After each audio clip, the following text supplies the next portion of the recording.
Baik, selamat siang dan salam sejahtera buat kita semua. Hari ini kita masuk lagi ke session materi tentang memahami kelebihan cairan.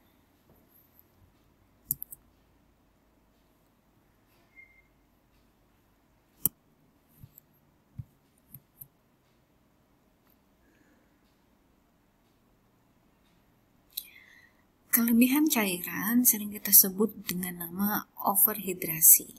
Overhidrasi adalah hidrasi yang berlebih, di mana kelebihan ini terjadi pada bagian ekstraseluler atau sering kita sebut dengan nama extracellular fluid volume excess atau terjadinya berlebihan volume di akses ekstraseluler.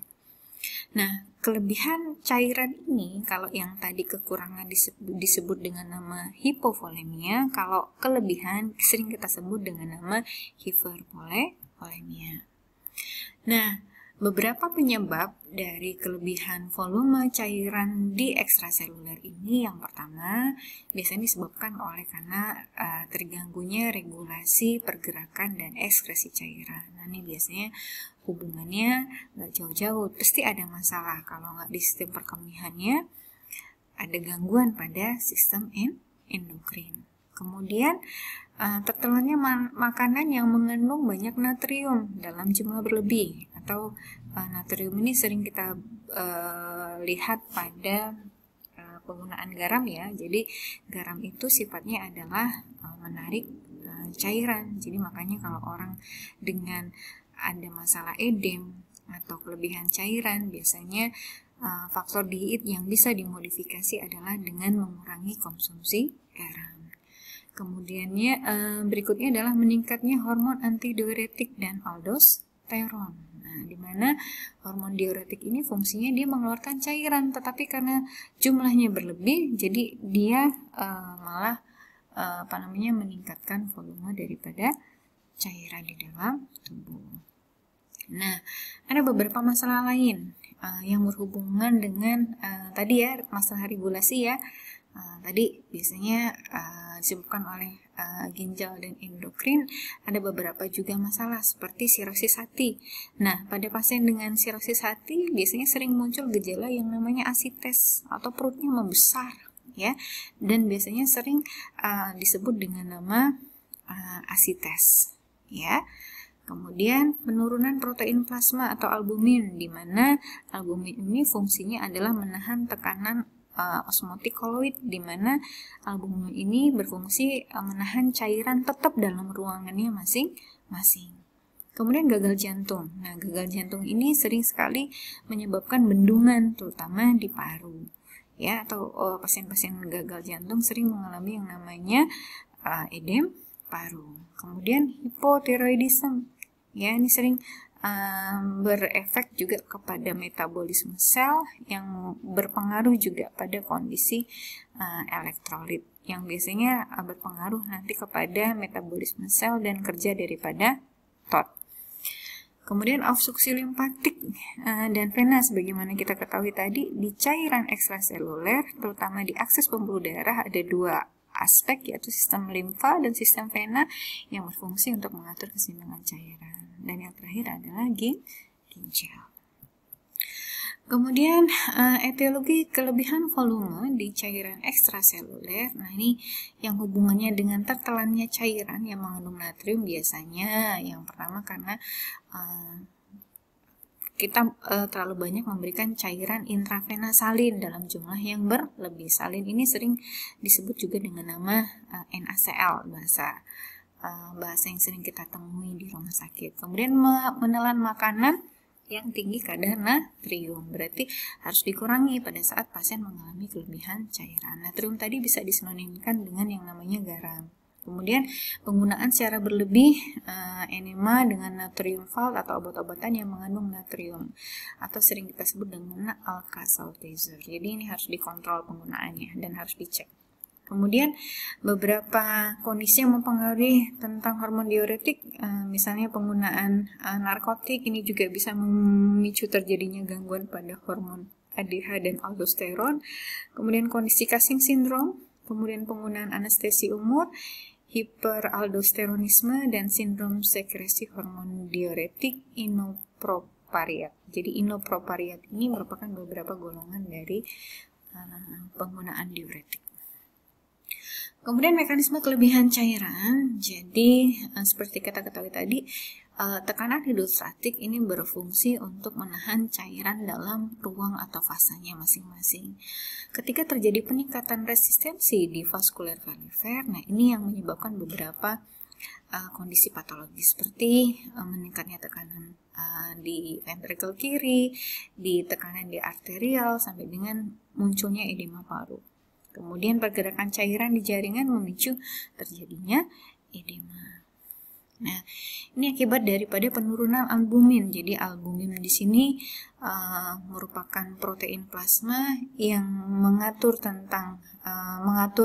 bagaimana absorpsi di ujung-ujung vena sehingga tidak terjadi yang namanya udem. Tetapi karena plasmanya menurun sehingga absorpsinya menurun, muncullah yang namanya udema. Ini gangguan limfatik.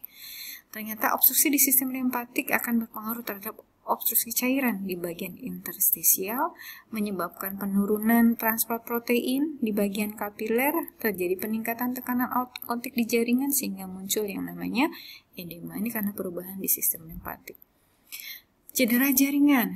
Nah, cedera jaringan ini hubungannya dengan beberapa kerusakan di sel dan kapiler, kemudian terjadi pergerakan protein plasma di jaringan, terjadi peningkatan tekanan onkotik, dan terjadilah yang namanya edema.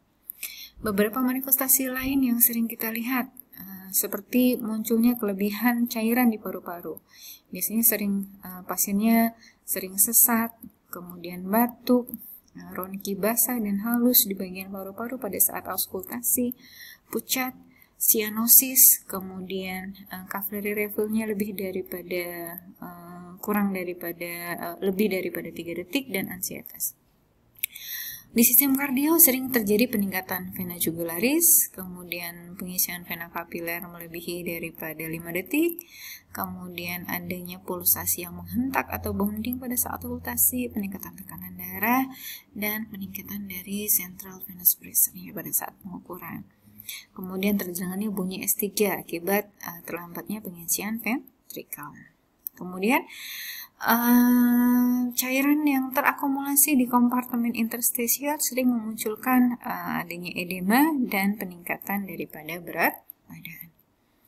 Temuan khas yang lain dari pemeriksaan diagnostik biasanya osmolalitarnya berkurang. Kemudian kadar natrium juga ini berkurang tergantung daripada tipe dan kelebihan cairannya. Ini adalah beberapa hasil yang diharapkan dalam penata laksanaan masalah kelebihan volume cairan. Yang pertama, TD dan pulsasinya stabil, kemudian adanya absen atau menurunnya manifestasi dari kelebihan cairan seperti batuk, ronki basah, dyspnea, tekanan vena jugularis yang meningkat, dan adanya bunyi tambahan S3 tadi akibat daripada bendungan vena. Kemudian pemeriksaan diagnostik dari kadar urea nitrogen, natrium plasma, hematokrit, dan yang lainnya ini normal dalam 48 sampai 72 jam pertama. Kemudian terjadi penurunan BB.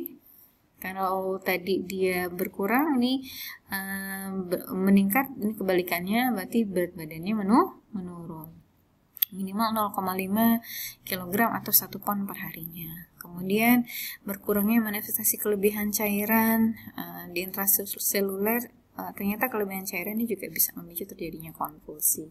Kemudian dari catatan korelasi berlebih seperti berkurangnya kondisi potensi dan mukosa yang mulai lembab. Baik, itu saja yang bisa Bu Dewi sampaikan. Lebih dan kurangnya mohon maaf. Kesempurnaan hanyalah milik Allah.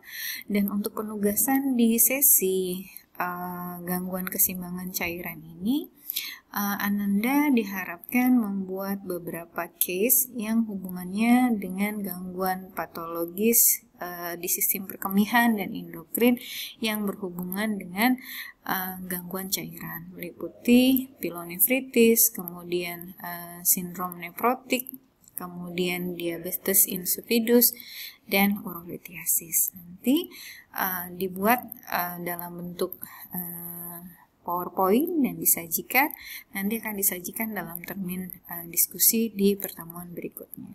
Mudah-mudahan Anda semua diberikan kemudahan, kesehatan, dan kelancaran dalam menjalani proses belajar.